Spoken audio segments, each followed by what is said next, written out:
Hey up guys, what's going on and welcome back to Stirling Albion. This is the situation after 24 games. We are second with 49 points. We've had 5 losses. Peterhead have only had 2, but they've drawn a hell of a lot more. So they're only 1 point ahead of us. And as you can see on their fixtures, that's who we're playing today. We're going to do 2 games today because I've got a lot of people to introduce you to first. Also, before we go any further, I will apologise if you hear any drilling, etc. noise because there is gasworks going out directly next to my flat. It's very noisy. It's very annoying.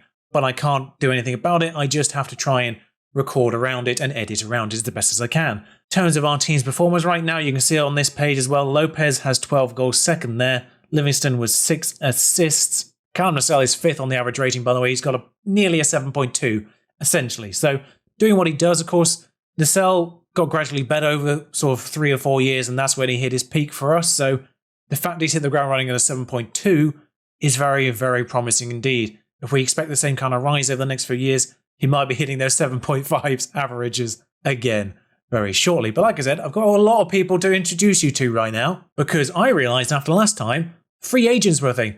I should mention as well, there was a bunch of loans about to go through on deadline day in the summer. They never materialised. I had them accepted. They just never turned up. I don't know what happened. I think it's because I had 3 in the anticipation that one might cancel, because one did cancel before that. So I got a few ready, and then it got to transfer deadline day. I had 3 of them all the way through, and then they all cancelled at the end of transfer deadline. Now I think it's because I had 3 and I only had 2 spots remaining for loans due to the rules, and I'm wondering if that was some kind of issue in terms of reading each other because it couldn't accept all 3 of them at the same time because there was only 2 spots. I don't know why it didn't allow me to make that decision, but never mind. Here we are. Afterwards, I realised free agents were still a thing, so we delved into that market quite dramatically, especially once this happened here with the budgets. Yes, I mentioned it in the survey, it's happened to other people who are doing this challenge, so we did get the transfer budget of 17.5 million with a wage budget to match that really, so our wage budget is now committed to £12,000 a week. It might actually now be the highest. It wasn't last time I checked. We were still second on that, to Peterhead, weirdly enough.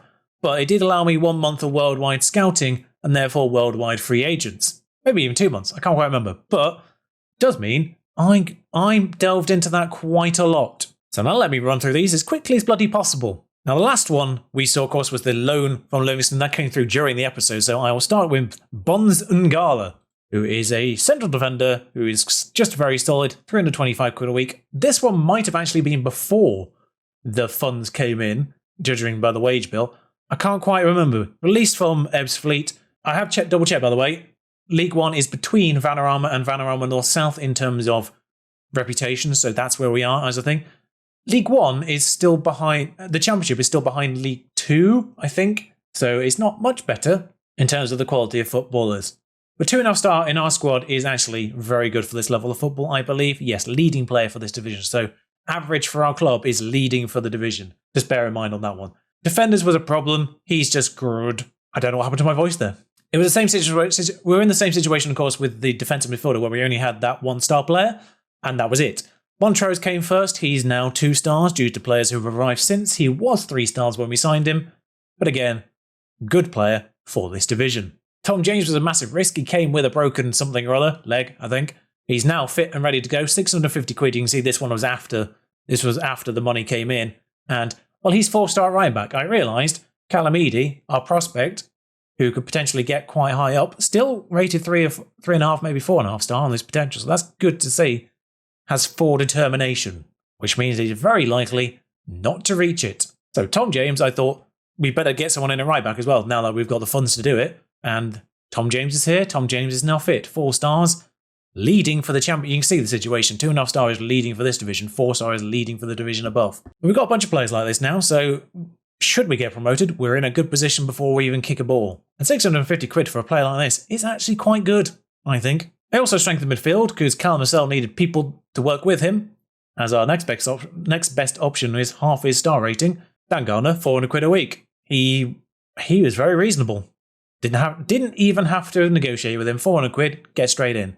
Brazonka, I think might have needed a little bit of negotiation, but 600 quid a week for him. Yep, very solid. And then comes Cyriac Gohi Bai, Doesn't like his big matches, as I have found out in games. We've done quite well in the Scottish Cup. We are in the quarterfinals. That'll be the second game today. But the last performance against Arbroath, the tier above, he had a 6.2 or something like that. So, yeah. Although his average rating for the Scottish Cup is higher than his rating for the league. I can't work that one out. Yeah, he's bloody good. On paper, again, 4 stars. 850 quid a week. He did demand quite a lot, I'll be honest. This one I did before we had the funds. He just didn't arrive till December. He's not good. My boundaries have shifted since I put that one through, although 90 quid a week, who cares? January transfer window opened. We signed another defender on loan just because I needed someone still, defensive-wise. He does a job, 13, 12, 13. Good enough physicals, some decent mentals. He's not great, but he'll do. And it's 750 quid a week as well. It's not needs must. We've actually finally did shift a few people as well. Not a lot, not as many as I would like, but we have shifted a few people. And I figured we'd better try and strengthen that defensive midfielder position again. And that's Sean Donlan, who was a free from Woking. He was actually contracted to Woking, but I think his contract was up. So we just got him straight away. Again, well-rounded. Very good mentals, really. Probably one of the best mental players in our squad right now. Physically, just very average. Fitness is decent. Stamina is decent. Stamina's been a bit of a weird problem. You may have seen Tom James actually had stamina of about 7. He does get tired quite easily. 600 quid a week? Yeah, sure. He's here for a while. And then one of the more tricky ones to negotiate, I did have him on a trial. He wanted too much money. And then I came back for him again in January. And he said yes this time to 850 quid a week. We might have a lot of wage budget, but I don't want to go ridiculous wages on players that don't deserve them. So I'm trying to keep it within 1,000 a week, basically. And if I can do it any lower than that, excellent. Essentially, I got him in because obviously Livingston's a loan player. I wanted someone who we could carry on till next year and not have to worry about that position. And valued 140k a week in this squad. He's played a game, finally. And yeah, just very well-rounded. Doesn't have a lot of great stats. The fact he's 13 on corners might mean he might take corners, which could cause problems with our setup, I now realise. Just very well-rounded. 3.5 star, leading. Good for the championship, basically. That's where we are with a lot of players. And some of the players we've got as well have developed. Carl Nassell, Ted Smith, particularly, those two. I don't think Lopez has developed too much, but he does have 18 goals in total, I think. So he's done very well. Anyway, quick note on Callum Salt. You can see it there, 7.18. He is a cheat code. I don't know. In the Cup, 7.4 average. He's done very well there. It's 7.24 overall for the season. So, yeah, I love this lad. I honestly do. At this level of football, and considering the fact that league, I don't know where the Premiership fits in reputation-wise and football player-wise, level-wise, but the fact that the Championship is still around League 2 level at best, I think he's going to thrive this year and next year in particular. He came alive in League 1 with York, so that's when he really put in those major 7.5 performances. So, done well this year. I'm expecting even more next year. But you can see that, yeah, we're second in the league. We just lost the last match, which is really irritating. We lost to Queen's Park both times. I don't know what it is about them. I was panicking a little bit here when we lost to... Did we lose to Stenhousemuir twice? Stenhousemuir twice. We lost to them twice as well, but yeah, we lost to Queen's Park. We lost basically to all of the promotion rivals, except for... No, we've just lost to all... We lost to the teams in first, third and fourth every time. And our last game against one of those is now. So if we can win one of them, that would be nice. And then St Mirren, who are favourites, and of course in the top tier. So although they aren't media predicted 11th, and they are 13th in the Premiership. So they're not having the greatest of years. I don't know how I mentioned Aberdeen. We linked with Aberdeen in the end, but we have. I mean, they're not doing particularly well in that one. We did beat Arbroath 1-0, who are actually currently top of the Championship. I noticed on the past winners of our division that they won the division last year. So the fact they've gone straight up again, seemingly. Oh, God, Right, just to put that into perspective, I didn't realise they were first. I didn't even look where they were in that. To know why that's massive, we did win 1-0, but that's the match review, that's the match stats. They're first of the tier above. Their goalkeeper made 17 saves. The fact he has a 6.7 is absurd. Look, Ted Smith had one shot on target to deal with, and he gets a 6.7. He had 18 and kept 17 of them out. Good God. Yeah, I should also just show this. Now, due to the acquisitions, we're now 2-5. Bear in mind I played most of the season without them, and the losses to the other teams in that period where we lost most of them, we didn't have these players yet. That's kind of what triggered the necessity to do it in my brain. Yeah, so this stretch here is when I went, okay, we probably could do with a few. I think they were sort of coming in around this period, one by one. But anyway, matches. We are favourites. Quite dramatically so. But the good news is we do get to play our favoured 11, which is, of course, Smith in goal, Tchaikovsky on the left, Graham and Ngala in the middle, James on the right, Donnellan, Gardner. I need to fix this. I keep forgetting to change this every single time. Nacelle on the left as the deep line playmaker. He needs to be Mazzara on the right because that's where the winger is. I keep forgetting to swap them over. I tried to box to box on the left because Callum Nacelle prefers the right, and I want to make him as happy as possible. But performance-wise, I've not really seen the results from that. Goey By on the left, Bikey on the right, who's still here. He's still rated quite well, of course. 3 stars. He has been shifted slightly down. 3 stars is good for the division above. 2.5 is leading for this division. There's not a lot of boundary between the two. And then Lopez up front. 17 goals, I should say. Sorry, 17 goals for the season. In total, 12 in the league. Tchaikovsky's still finding his feet. He's still getting some match fitness. Only arrived very recently. But beat Peterhead here. We go top of the league. Then there's one more game. And then I presume there's a split. I presume then there's a league split where we have to play the top off once more, at the very least. Graham, that doesn't go anywhere. Nacelle, Gardner. What I'm really hoping right now is the workmen outside have gone on a lunch break, because it's been quiet for too long at this stage. Gohi, which does mean when they do return, I will be caught very off guard. James has been booked already. Donald on the edge of the box, smashes the bar. James with another long throw. It's the same situation, Donald on the edge of the box, and this time it's gone in, but it's clipped Nacelle on its way in, and that he was offside. We'll see the lines now. Donnellan, yes, he is offside, and no, it doesn't clip him at all. I think it's just unsighted the goalkeeper, even though he was not in the line of the ball. Dear Football Manager 21, can you please fix the players who are in the play? Because Nacelle there was not in the play at all. There was a player alongside him that could have been regarded as in that movement, but he was onside. Ted Smith gathers that one. That's not the end of this highlight, because that was a terrible shot to be highlight worthy, and I would have been really worried for the game as a whole if that was the actual highlight. Edie, though, rubbish shot on our end. Our left back switched off there because he could have easily got to that ball before Ellis did, and that does get to Oko Flex via our defender. McCarthy's on the edge of the box, he misses, and that's close enough to be regarded as a highlight. 66% of the possession, they've got a corner, we're about to concede. No, Tchaikovsky gets on the end of that. Lopez wakes up eventually, hunts down Meredith, doesn't get the ball off him, but this will go to Tchaikovsky again. He doesn't try to head it to anyone in particular, goes all the way back to the goalkeeper instead, and just gets the ball back, so that was worth it. Gohi By. I'm not sure what to refer to Gohi By as, whether I should just call him Gohi or I should just call him by his first name, Syriac. Tchaikovsky, though. Gohi. Tchaikovsky. Lopez is there. He's hit the post. Bikey's at the back post. He kept that out. How did he keep that out? I'm surprised it was on target, to be fair. Half time, a draw. A draw isn't awful. Oh, God. Oh, it's fine. It's missed. Like, set pieces at this level, I'm just concerned straight away. And resulting corner, done. Bikey can come clear with this. We need to turn this possession into a goal, please. Struggle for possession in the opposition half. We've had 60% of the possession. And it's the two players who end with skis. It's the skis, who are apparently the best performers on both sides. Looks like Tchaikovsky's finding his feet, though. 89% pass completion. We owe them after last time.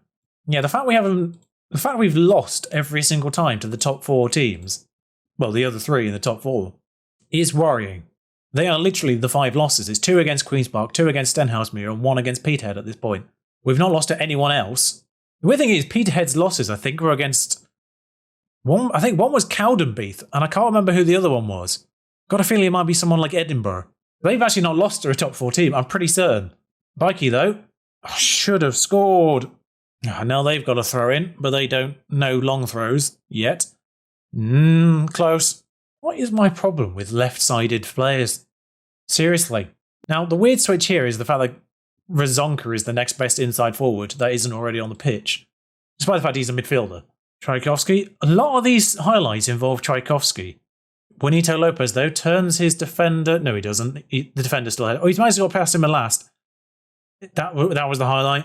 For Christ's sake. Not losing is almost as important as not losing keeps us Keeps us 4 points ahead of Stenhouse Muir, which is a nice boundary to have. I mean, right backs are knackered at this point, and I don't have the spare one on the Good job, mate. He's absolutely bloody knackered. I don't have the spare one on the bench. Doesn't matter. There was 2 minutes left of the game. The Wall teased me with a highlight and then decided against it. Palmer's going to go into the book here. Just a booking, though, as we are in the last seconds of the game. So essentially, it's this free kick or nothing. We have had the better of this, but there's not been a lot of chances for anyone. And that goes all the way through. Graham will turn. Doesn't have enough time to put the ball in to the corner, and I'm not sure if they're going to give it. Razonka will take. It will end up with Nacelle on the edge of the box. He's put it in. There's no one there for it, and it ends up at Tchaikovsky, and I'm presuming they're going to call the whistle there. They have. Call the whistle. That's the phrase. I'm going to say I'm disappointed because we were at home. But now we play Premiership St Mirren. Stenhouse Muir lost, which is helpful because they could have capitalised on that. I was about to say, I wonder when the intake is. That's really early for a youth intake, isn't it? I was about to talk about the youth intake preview. Instead, it was like a decent bunch. And actually, we do have one. He's 17 and he's 1.5 star in this squad already. The rest probably won't come to anything, because bear in mind their potential is only 2.5 star. But this lad could go somewhere. Central midfielder, ball winning. We could obviously train him further back to be in that role. Daniel Stan from Romania, of course. 191 centimetres. If only he had better actual defence. I mean, he's 9 and 9, so that's not as bad as it looks. But his heading's only 6 is a bit odd. Great free kick taker, though. Good teamwork. Determination on the good side. He could develop. He could develop quite nicely. And 191, he wouldn't be a bad central defender if he rounds out that heading, if I decided to train him further back. Yeah, straight into my senior squad, please. Just make him available for the under-20s permanently. Oh, I haven't actually signed him yet. Yes, I can't train him until I've signed him. That'll be helpful. I didn't know that was even possible. Because this game started in 2020, I don't know if it simulated the first year or if that's just a fixed thing, but it relegated Wolves. You can see it in the bottom right. You may occasionally see it in the bottom right when I'm on the news page because it has the league in focus down the side. Yeah, I mean, the Wolves are top of the championship. They're going to go straight back up, but it did relegate them. It just reminded me because I saw a result there where I still had Jimenez and Jota at Wolves in the championship, which is insane. Yeah, sign those two, please. Have you signed them already? No, he's still on trial. Wait till tomorrow. Yeah, our performance in the Tunnocks Wafer Cup.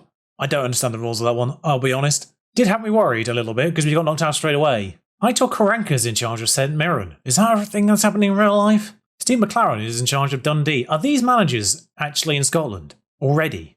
I don't follow Scottish football enough to know. But apologies to Dundee for that one then.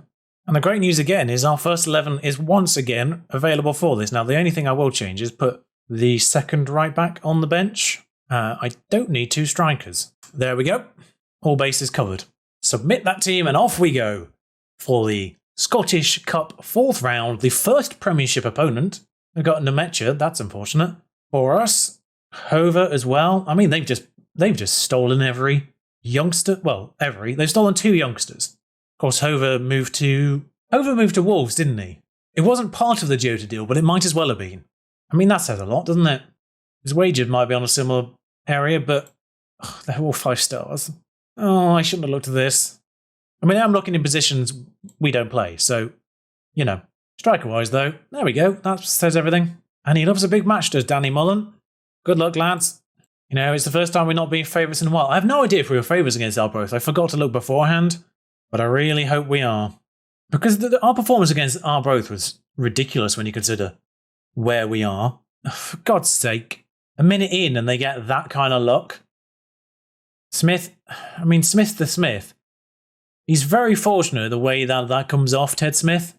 Still a lot to do, don't get me wrong. Still a lot to do from that angle, but I mean, they set up really defensively. Nacelle, edge of the box. Callum Nacelle. Oh, I get to shout his name again. I love that. I told you I would. Only his 3rd goal of the season. He was never the prolific goal scorer. He was very much the playmaker. Although, I'm fairly certain, was it Vanarama year, League 2 year? He may have got 10 goals. I can't quite remember. I'm fairly certain there was one year when he had 2 goals and then he shifted into being the assist maker, the assist king. This time he's sort of done a little bit of both. He's not really had a massive amount of... God, Sean Donlan. He's had a few cracks of that within this episode. I remember him doing that 2 or 3 times in the last match. and it not coming off, but it's come off here. His first goal of the season. Only joined in January, of course, but it's his first goal of the season, and that was what I was hoping for. Right, thumping has resumed outside. It's just thumping for the moment. There's no drill, so I'm hoping you can't hear it. Bikey comes forward now. Still Bikey, still Bikey, still Bikey. Dylan Bikey, who is French, by the way. I don't know if I should be pronouncing his name Bikey. Well, I was worried after 1 minute. And then Dylan Bikey with a Son-esque run, Gabriel Martinelli-esque run, all the way up the pitch to the other end. Slips it past Erminski. I think Erminski does get a hand on it, but not enough. It is not enough. And the three goal scorers on high ratings, everyone else just sort of solidly. Hibs beating Motherwell, St Johnstone beating Dundee. Nope, Dundee just equalised. As I'm happy to let this one rattle through to half time, I've gone for the risky, don't get complacent. I've been burned by that one in the past, because it always has the opposite effect. But it's 3-1 here at half time, and the second half resumes with James, long throw. Doesn't get to anyone on our side, but Bikey does get the second ball, and I'm not sure what ended up stopping that. I think it may have been saved onto the bar. I think it might have been both involved in that. Well, there is no woodwork on the stats, so it moved too fast for me to notice. It's a brilliant shot and a brilliant save, I feel. Bear in mind we've only had one clear-cut chance, so 2 long shots I quite like. The fact we've not just been peppering from anywhere, even though it is a side like St Mirren, 2 tiers above. Juanito Lopez is going to get the end of this, and Herminski saves. That was a great assist. Was that Callum? Was that Callum's doing? Ngala loses out there, and who took that corner? Because I've got an awful feeling that might have been Tchaikovsky. It is, because he's left us with one defender. Tchaikovsky's back now, and Ngala used a telekinesis to stop that one. He was nowhere near that, but it did somehow bounce off him. I suspect that might have been just a dot mistake. Ngala finds Bikey on this right-hand side. Juanito Lopez. I've got a weird feeling like just how defensively set up they are. Donald has done it again. If I was on stream, I'd be hitting the hello there button. Because hello there, Sean Donnelly. I need to see this one again. It is headed out defensively. Yeah, defensively headed out. And first time, Donnelly, pong, straight in. He's booked. I am concerned about that. But they have set up very defensively. I'm just wondering if that's sort of allowing us, because our defensive midfielder might be neutralising their attacking midfielder quite nicely, and that just leaves our 2 midfielders to operate in the space in between. A lot of the attacks are coming down the wings. I am aware of this, though. I'm sort of, maybe they're operating sort of between the winger and the defensive players. I'm not sure what's going on here. I'm not sure why we're getting the rub of this particular green. This is going to end up in a penalty, I feel like. No, it's a goal. They've got one back. It's absolute madness defensively. Danny Mullen with his second of the game. No. Did he get the first? I can't remember. Smith got the first, didn't he? Smith? Yeah, that's just very unfortunate. I feel like that might just be sort of an engine error, because Graham there has tried to clear it, and he's just cleared it directly into the defender, who was directly next to him. And therefore it's come off him and gone straight in the goal. Lopez will get on the end of this, though. And I feel like the highlight started with a corner, so there might be something to this. Gohi moves inwards. He's going to find Bikey at the back post, and he's made it 5-2. Double digits for Bikey. Bikey? I've no idea if you are meant to be pronouncing that with a French flair. But Bikey. And this has happened time and time again. This is why Livingston had 6 assists. Because he finds Bikey at that back post. This time it's Gohi who does it, but it's happened quite regularly. And really, he's just taken a knock there, so I was about to say I don't really feel the need to change anyone. But I might as well change Tchaikovsky, because he's getting a bit tired, and Gohi Bai has just had a knock. And I know Razonko can play over there. Baffling, but he can. But I'm not really feeling the need to change anything else out. Right back is getting tired with a few minutes to go, so not overly fussed by that. Razonka, you know what? Just interrupt that one to do that. No, this highlight actually ends with them. That was an unfortunate time to pause it, because it was looking positive for us, and I think wrong is the answer to that, because good save by Ted Smith. And despite conceding 2 goals, he's got a 6.9, which is higher than when he's had clean sheets. I mean, this lad from Sports Marketing predicted he went to penalties. That was bold to begin with, the fact that you were predicting a draw between a team in the 3rd tier and a team in the 1st tier. Like, this says everyone had written us off, except for that guy, apparently. Sterling to rise to see off buddies. Sorry, buddy. Oh, sorry about that, buddy. 80k. I mean, this is irrelevant. I'm fairly certain I just said Callum and I are very close already. He loves me. I love him. It's fine. I've just realised neither of the two big boys, quote unquote, are still in this cup. I'm fairly certain, unless the fourth tie was between them. No, oh, Rangers, yeah, it is. The fourth tie is between Rangers and Celtic. I was going to say, because none of them played alongside us. So we will lose either Rangers or Celtic. And we will face either of them next time out, which is not until April. The fact there's a good solid month there, I don't know how many games remain. I'm not sure how many games total they want us to go to. So it's on 25 currently. If this splits after the 26th, it will probably split top 7, bottom 7. So whether they do another 7 or 14 games, I don't know. I'd be very surprised if it's another 14 games. I wish I followed Scottish football more now. But until next time, which will be towards the end of the season, but the fact we play Rangers or Celtic, I kind of want to sneak that one in. Right, okay, the drilling started, so I'll wrap this up quickly. Until next time, thank you for watching. I'll sneak that one in as best as possible. Oh, nearly got away with it. Until next time, ta-ra.